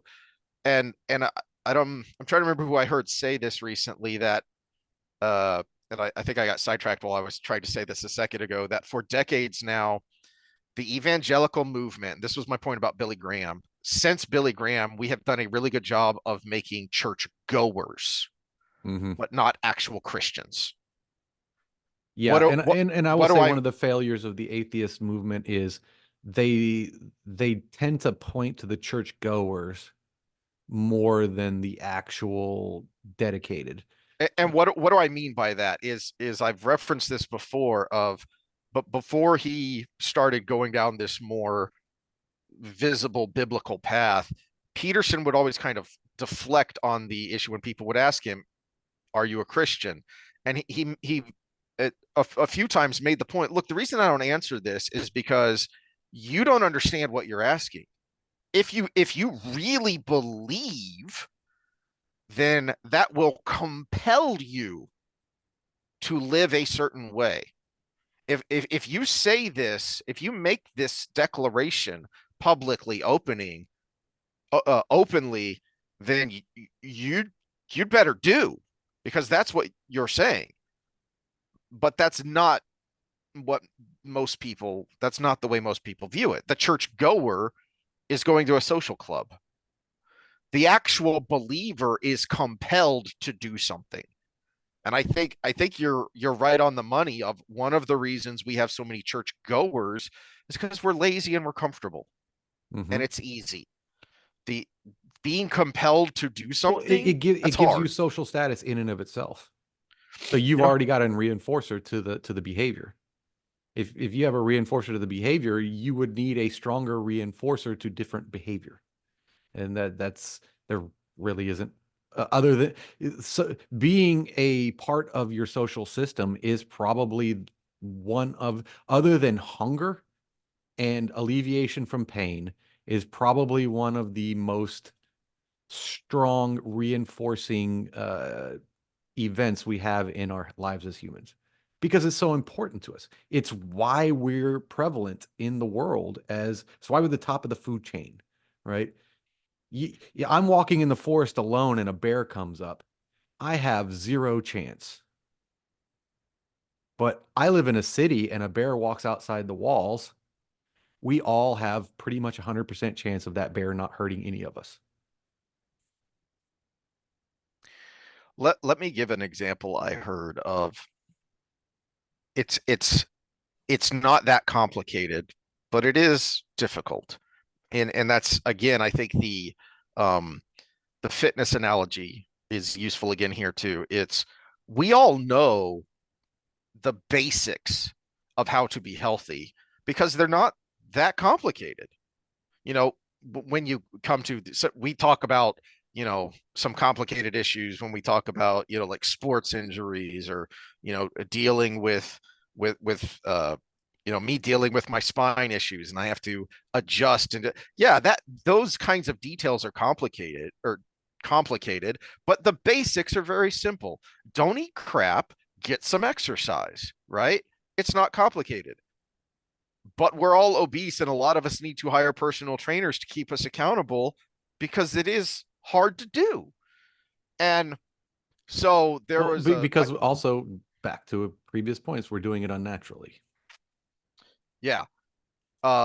So here's an example, and I can't remember where this came out of, what state this was in, but I heard this story several months back of one of these family-friendly drag shows was going to be at the local library, and a church group got together. I think they may have organized with a couple of churches in town, and they said, we're going to do something about this. Now, to your point earlier, this could be uncomfortable. There could be a backlash. We have seen people at, numerous videos of people at school board meetings literally being arrested. Okay. So it's not complicated what they did, but it is hard to do. You're going to have to stand up and do something. All they did was they said, all right, we're going to show up early, really early, and we're going to get in line. And we are going to fill every seat. We're not going to preach. We're not going to evangelize. We're not going to heckle. In fact, solemn oath, nobody's going to say a word. So all they did, so when these family-friendly drag show came out, expecting there would be all these kids and woke white women, and it was all a bunch of middle-aged men and women from various churches just sitting there silently. And then so the organizers got annoyed about, oh, the people who want to see the show can't get in and they're trying to cram in. And so then one of the organizers, I don't remember if it was a police or a sheriff, pointed out, this is a public venue and it is now overcrowded. And this is a fire hazard. And so they closed it down. That was pretty That's all smart. they did. Yeah, that was pretty smart. That's how that's done right there. So All right, little hiccup there because we're old men and we have to pee a lot, especially those of us with broken butts or those of us with medicine that makes us thirsty a lot. Um, so speaking of doing something, there's a practical example of this. Okay, so uh, Jerry Jones. One of the big criticisms of Jerry Jones is that he doesn't really want to win. He doesn't really care about winning. And numerous people who are um, in the know or close to, who have interacted with him personally and off the record, both people who are big Cowboys simps and people who are highly critical of the Dallas Cowboys, they'll all say no, that's not true. He cares about winning. He really wants to win. But there's wanting to win, and then there's actually having a fire, a drive to get up and do whatever it takes. He's not there. Yeah, he wants to win, but he wants to win it doing it his way. And his way has proven to be really crappy the past several decades. well, you can want to win and be a shitty general manager. The two different skill sets. One is a desire, and the other is a skill set. It's Well, you but to want them to me, go together, but at the same time, that's why you hire people. it's Rocky 3 is underrated. I feel like everyone kind of skips from Rocky 1 to Rocky 4, but Rocky 3, what is Apollo Creed's whole point to Rocky is the reason you lost is because you wanted to win, but you didn't have that fire that you had when you beat me. You need to get that fire back. You need to get that motivation back to step in the ring with Clubber Lang, because he's a It's B.A. it's interesting Baracus. you bring this up because who did we get from you guys? Dalton Schultz. Yeah. We got Dalton Schultz from y'all a year ago, right? And he was interviewed on what it was like being at Dallas and what it was like being here. And of course, the first year of D'Amico Ryans, who's an old linebacker, so it's going to be a little bit more old school in the locker room and stuff. And the way he described being in Dallas and training camp and OTAs and everything versus being in Houston was like Rocky and Rocky 3 when he was training. That would be when he was in Dallas, when all the cameras are around, he's just skipping a little rope and he's signing some autographs and he's doing that. And training here would have been like Rocky with Apollo Creed. Yeah, in the ghetto in LA. Yeah. So that when I read that article, that's the first thing that came to my mind was Rocky and Rocky 3, because when he was in Dallas, it was just skip a little rope for the camera, blow a kiss and a wink and sign an autograph, and it was all Hollywood. That is probably part of the big difference in performance. Yeah, you go into the season fresh and you can come out hot, but you got no grit. You got no want to. You got all you're thinking about is the glitz and the glamour, which means also downstream of that, it's my turn for a big contract. And then part of the problem with Jones is that people think he's this cold, calculating businessman, and that's why he's a billionaire. He is actually, by all reports, a very personable and compassionate guy, which is a problem when you're the general manager because he gets to liking people and he wants to give them the big contracts. Ezekiel Elliott, Dak Prescott is like, okay, but is this the best move for the team? And then he doesn't want to spend that money going out into free agency and saying, let's put it all on the table. Let's put all the chips in and get this championship. And it's no, we're going to do it our way. We're going to draft, we're going to develop, and we're going to make sure we are never in cap hell down the road. So, okay, but more and more you're starting to see that that's what it takes in the modern NFL with the salary cap, with the rookie contracts, and with how much money starting quarterbacks are taking as a percentage of the salary cap, that, all right, yeah, LA kind of fell off after they pushed all their chips in and got all these free agents, and they had this real small window of only a couple of years, but they got the win, didn't they? They got the ring. So do you want the ring or not? Because apparently you say you want it and you'd like to have it, but you don't really want it because you're not willing to do what it takes. You're not willing to, okay, yeah, I want to make the team, but I'm not willing to get up at 5 a.m. to practice. So, if I go to the tryouts and I make the team, great. But if not, well, shoot, I'll try again next year. Yeah, and in the meantime, I was looking for a good graphic on this to give the big picture, but we'll go to the story instead. We've got another team that, after getting out of this is the first year out of the cap hell that we got as with Bill O'Brien as the coach / GM, because McNair refused to fire him, and then just kept giving him more power. First year out of that, we're making moves here in Houston. This was the latest one. And check out this deal. What did we have to give for one of the top wide receivers in the league? They receive a 2nd-round pick in 2025 and a 6th round in 2024 and a 5th in 2025. You're not finding a receiver in the draft that's going to contribute like this guy for the next 5 years, even in the 1st round, and you gave up nothing for him. Mm-hmm. And now the caveat concern here is he's a 1-year rental.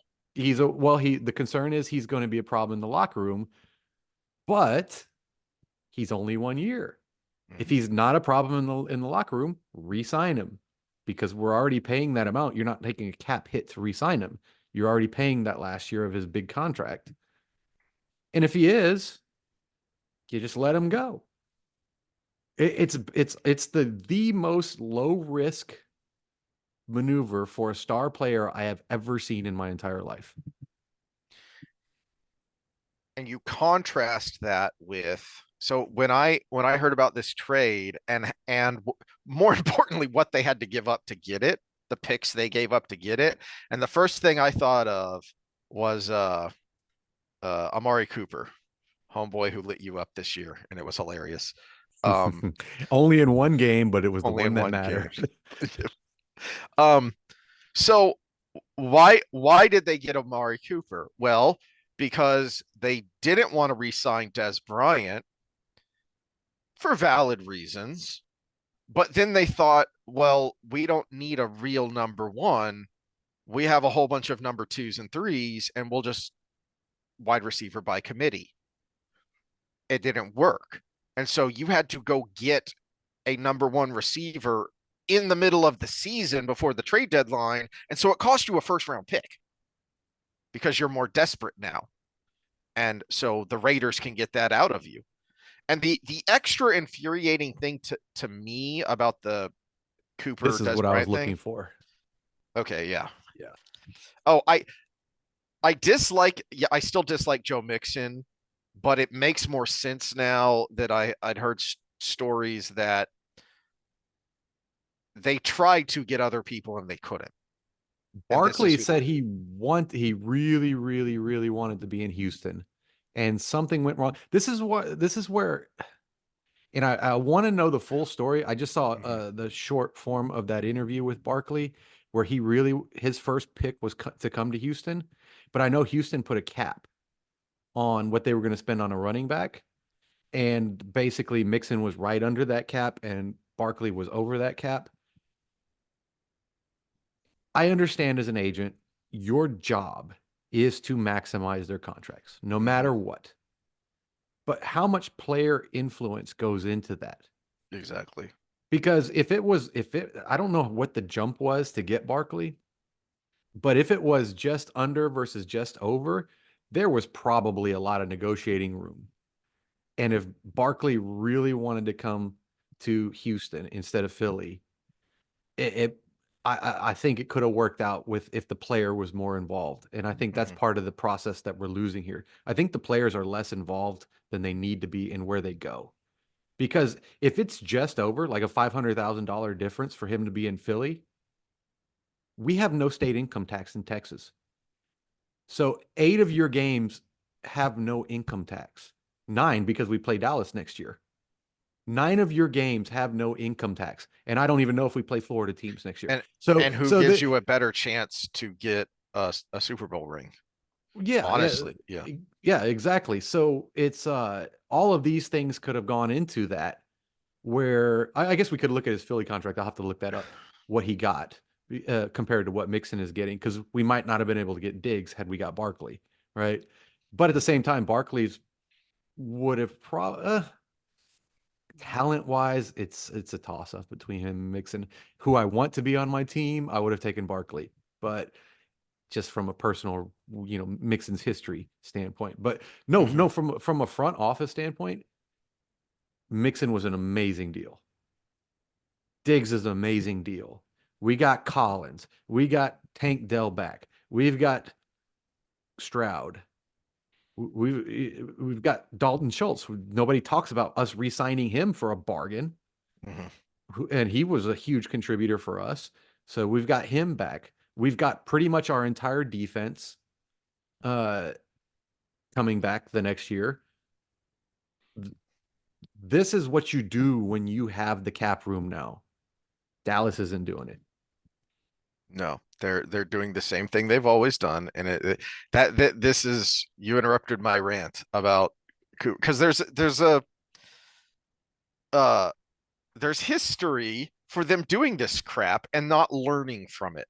So the reason the Cooper trade annoyed me so much is because just a few years before, they'd done the same dang thing at running back. So those last couple of years of Romo, they had just built up this line that became the best in the NFL for a while, that O line, and then they had the guy from OU, Murray. They had him as their running back, and then when it came to sign him, he was too expensive, and they didn't want to re-sign him. Okay, fine, that makes sense, especially with the shelf life of running backs. Sucks to be them, but that's the reality of things for now. But then instead of replacing him with another, top tier, number one running back, they said, well, we'll just have running back by committee. And they had, Felix Jones, who was on his second or third contract, and they had another guy, and Jones had been pretty good in Washington years prior. So they had like 3 guys who had all been around for a while, and none of them were a number one running back status, and it didn't work. It is a big reason why a few years later their top pick was Ezekiel Elliott, and I think he was like a number 10 or top 10. He was a pretty high ranking pick that they spent on him because doing it by committee didn't work. Oh, well, crap. Now we've got to, draft a running back high. Didn't work or you for could have them, planned but better. Name a Super Bowl championship team that has the stud running back in the last however long. Because last year was Kansas City. The last 2 years was Kansas City, and you've got committee with Edwards-Helaire and Pacheco. Yep. And there was someone else with them the year before. I can't remember who it was. But you've got these committees there. Then you have Philadelphia before that, who the number 1 there was Smallwood, and he was committee, a running back. Who was before Philadelphia before that? Was that the Rams when they won? Or was that another so. Kansas City? No, Kansas City played the Rams and the Rams won, right? No. the Tampa Cincinnati. Bay. Cincinnati played. Cincinnati lost to the Rams. Cincinnati lost to the Rams. Tampa beat KC.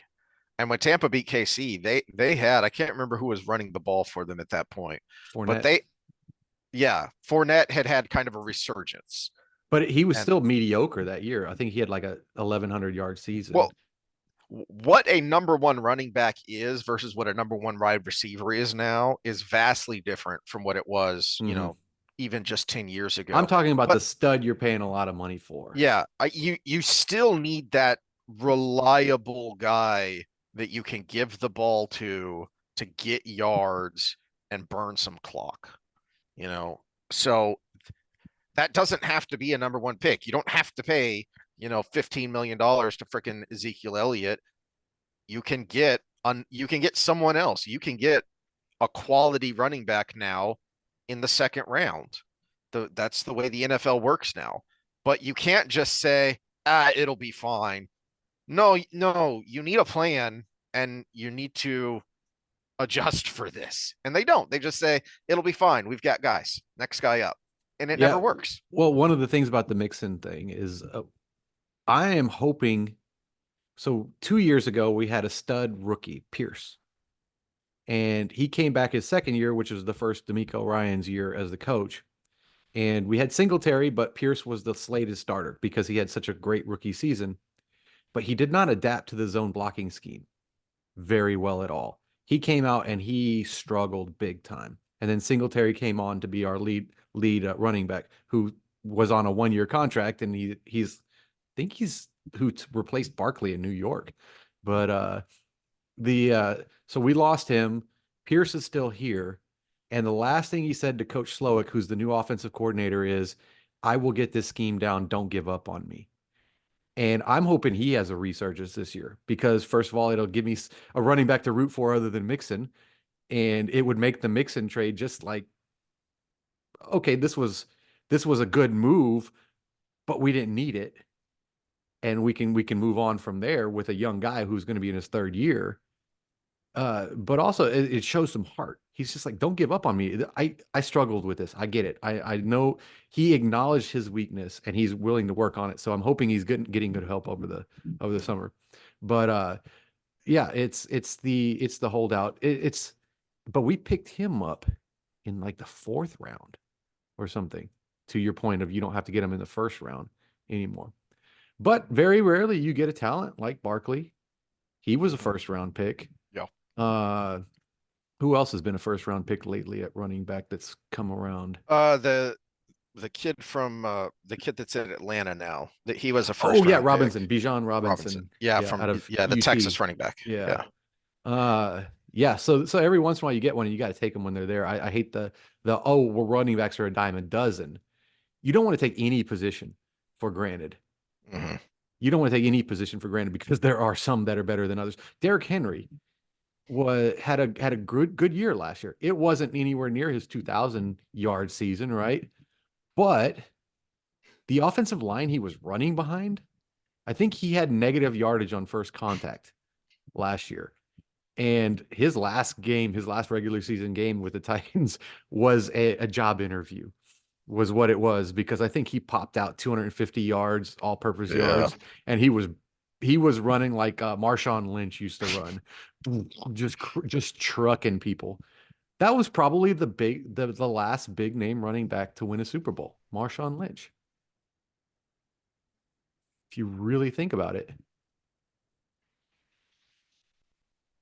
Yeah, I can't think of anyone in between then, because I remember the Rams had someone that they drafted high, but when they won their Super Bowl, I think Todd Gurley was gone. But he was hurt. Yeah, hurt or had already left. He had already left. They traded him when he was hurt a lot to Atlanta for a lot of things, and then they went to the Super Bowl because they got a lot of things. Yeah. That was part of their moves to put that team together to win. Yeah. So I guess the take home from this is running backs are important, but as a running back, you have to understand that there's a lot around you that needs to be filled up for you to be successful. Mm-hmm. And so maybe don't go for that Le'Veon Bell contract that ruined his career. Mm-hmm. A guy who could have challenged Emmitt Smith for the rushing title went down after 5 years because he wanted to get paid. That's the story of Le'Veon Bell.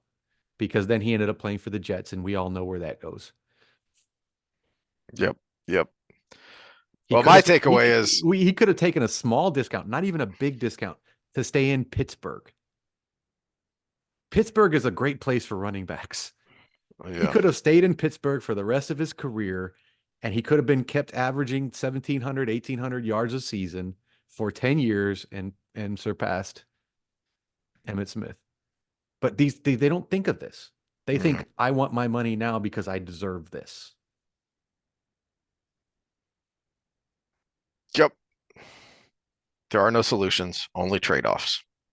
And What are you willing to trade off? Listen to social media. It's self-care, self-love, YOLO. Yeah. Treat yourself. Well, speaking of treating ourselves, we'll treat ourselves Friday sometime eventually, or maybe tomorrow. We got to figure out when we're gonna get back to. It's not gonna be much of a treat, is it? No, because we finally have a Matt chapter. Crap. Yeah, Wheel of Time. We'll be back at it. If it's tomorrow, I need to read tonight, but I got a lot of homework to do because I'm trying to get ahead because you said you're coming down in like 2 weekends. And Hopefully, yeah. That's my finals week, which is all papers. So there are some that I could start writing now because I already know the source, the material. But the one that we get the actual questions for the final, I can't start until that week. So if I can get the other ones done now, then it'll make it a lot easier on me. So, and I also have to do a presentation at some point via YouTube. Actually, I have to post it on YouTube for this class. Then you have to get your anus stretched out. So there's that too. Yeah, there's that. So that's going to be a little bit of a recovery. But then at the end of the month, I might be going up your way. So we'll talk about that. All right. Well, yeah, this try was and a get long to it. one. Sorry for the length. Giggity. Giggity. If you got it all in, we'll love to have you for a second date. Like and share, subscribe. We didn't give any official advice other than go outside, man. Yes. Do something slightly risky. Learn skateboarding or something. I don't wear a helmet though. Slightly risky. Not crush your skull risky. But yeah. Actually, I kind of want to learn how to skateboard again. I used to do it when I was a kid and I haven't done it in 30 years. That would be fun. It's gonna hurt more now than it did then. Shh. All right. We'll wait till after my butt surgery. Right, see y'all then. Later, guys.